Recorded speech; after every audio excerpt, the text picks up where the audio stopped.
পশ্চিমবঙ্গে বিভিন্ন পদে আইসিডিএস 2025 সালের নিয়োগের বিজ্ঞপ্তি জারি করা হয়েছে এবং পশ্চিমবঙ্গে যতগুলো জেলা রয়েছে ডিস্ট্রিক্ট ওয়াইজ সমস্ত জেলাগুলোতে আইসিডিএস এর নিয়োগের বিজ্ঞপ্তি জারি করে দেওয়া হয়েছে।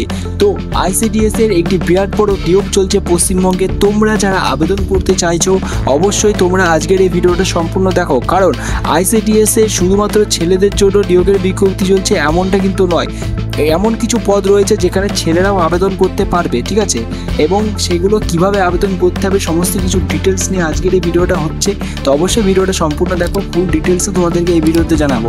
তো ফার্স্টে তোমাদেরকে আমি বলে দিই, তোমাদের শিক্ষাগত যোগ্যতা লাগবে এখানে মাধ্যমিক পাস এবং 12 ক্লাস পাস যদি তোমাদের করা থাকে তাহলে অবশ্যই তোমরা এখানে আবেদন করতে পারবে। এবং ছেলেরা যদি তোমরা এখানে এই ডিপার্টমেন্টে কাজ করতে চাও তাহলে তোমাদেরকে কম্পিউটার সার্টিফিকেট লাগবে, প্লাস তোমাদেরকে 12 ক্লাস পাস করতে হবে, তাহলে তোমরা এই ডিপার্টমেন্টে কাজ করতে পারবে। তোমাদের পদের নাম হচ্ছে ডিইও, ডাটা এন্ট্রি অপারেটর।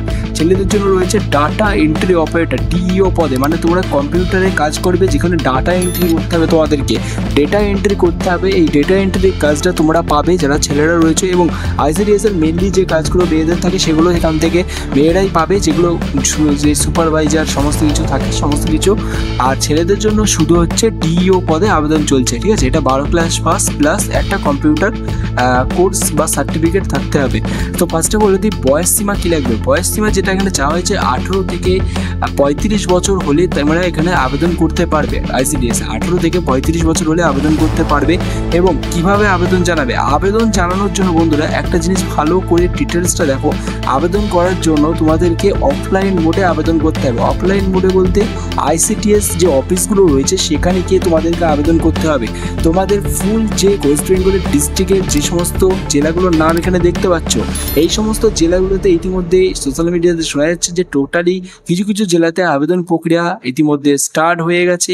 তোমরা তোমাদের ফর্ম কালেক্ট করতে পারো, ঠিক আছে। তো তোমরা কিভাবে ফর্ম কালেক্ট করবে সেটা নিয়েও আমি পরবর্তীতে ভিডিওতে আমি জানাবো। তার আগে আমি তোমাদেরকে বলি, তোমরা অবশ্যই কমেন্ট বক্সে তোমাদের জেলার নামটা মেনশন করো। কমেন্ট বক্সে তোমাদের জেলার নামটা মেনশন করে দাও, তাহলে তোমাদেরকে আমি জানিয়ে দিতে পারবো যে তোমাদের জেলাতে ফর্ম ফিল আপ স্টার্ট হয়েছে কি হয়নি, ঠিক আছে। প্রত্যেকের জেলার নামটাকে আমি বলেছি, তোমরা যারা যারা এই ভিডিওটা দেখছো তোমাদের জেলার নামটা মেনশন করো, ঠিক আছে।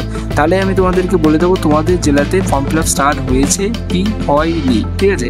তো এটা জানা খুবই দরকার তোমাদের জেলাতে ফর্ম ফিল আপ স্টার্ট হয়েছে কি হয়নি, কারণ আইসিডিএস এর একটি নতুন বিজ্ঞপ্তি অনুসারে যেটা বলা হচ্ছে সেটা হচ্ছে প্রত্যেক আবেদন করার জন্য তোমাদেরকে মেন আইসিডিএস যে সেন্টারগুলো রয়েছে সেখানে গিয়ে তোমাদেরকে আবেদন করতে হবে, ফর্ম কালেক্ট করতে হবে। এবং আবেদনের শেষ তারিখ যেটা রয়েছে সেটা ভিন্ন রয়েছে, মানে সমস্ত জেলার জন্য আলাদা আলাদা আবেদনের শেষ তারিখ এবং সমস্ত ফর্মগুলো সমস্ত কিছু মানে তারা নিজেরাই আইসিডিএস এর মানে পুরো ডিপার্টমেন্টটাই দেখছে, ঠিক আছে, ডিস্ট্রিক্ট ওয়াইজ। আবেদন মূল্য যেটা নেওয়া হচ্ছে কিছু কিছু জায়গাতে কোনো টাকা পয়সা নেওয়া হচ্ছে না, একদম 0 টাকাতে তোমরা এখানে আবেদন করতে পারছো। এবং কিছু কিছু জায়গায় 100 টাকা চার্জ নেওয়া হচ্ছে। মাসিক বেতন যেটা হচ্ছে গভর্নমেন্টের স্কিল অনুযায়ী যেটা রয়েছে সেটা তোমরা এখানে পাবে। কোন কোন জেলা থেকে আবেদন করতে হবে সেটা আমি তোমাদেরকে আগেই বললাম যে তোমরা অবশ্যই কমেন্টে তোমাদের জেলার নামটা লিখে দাও, ঠিক আছে। যেহেতু আইসিডিএস এর এই যে নিয়োগটা পুরো ওয়েস্ট বেঙ্গল জুড়েই হচ্ছে এবং কিছু কিছু জেলা দিক থেকে হচ্ছে, ঠিক আছে, সব জেলাতে ডাইরেক্ট এখনো চালু হয়নি। সো কোনো পরীক্ষা দিতে হবে কি হবে না, তো এই বিষয়টা অনেকের মাথায় আসে যে কোনো পরীক্ষা দিতে হবে কি হয় না। সো আইসিডিএস এর ক্ষেত্রে যেটা দেখা যাচ্ছে যে কিছু কিছু জায়গাতে পরীক্ষা দিতে হচ্ছে এবং কিছু কিছু জায়গাতে লিখিত পরীক্ষা অথবা শুধু ইন্টারভিউর মাধ্যমে নিয়োগ চলছে। তো সেটা তোমাদের জেলাতে কী হবে প্যাটার্নটা সেটা আমি তোমাদেরকে পরবর্তীতে তোমাদের জেলা কমেন্টে মেনশন করে তোমাদের জেলা নাম তোমাদেরকে আমি জানিয়ে দেবো। এবং কীভাবে এই চাকরিগুলো খুব সহজে পাবে এই নিয়ে আমাদের এই চ্যানেলে একটা ফুল ডিটেলসে ভিডিও আসতে চলেছে। ভিডিওটা দেখতে হলে অবশ্যই চ্যানেলটা সাবস্ক্রাইব করে বেল আইকন বাজিয়ে রাখো, কারণ যে কোনো সরকারি চাকরির ক্ষেত্রে কিভাবে খুব সহজে চাকরিটা পাবে সেটার বিষয়ে কিন্তু কোনো ইউটিউব চ্যানেলে তোমরা ভিডিওটা পাবে না, ঠিক আছে। তো অবশ্যই এই ভিডিওটা আমরা রিসার্চ করে সম্পূর্ণ বানাতে চলেছি। তো এই ভিডিওটা অবশ্যই তোমরা যাতে ফ্রিতে পাও সেই কারণে আমরা ইউটিউব চ্যানেলে আপলোড করব।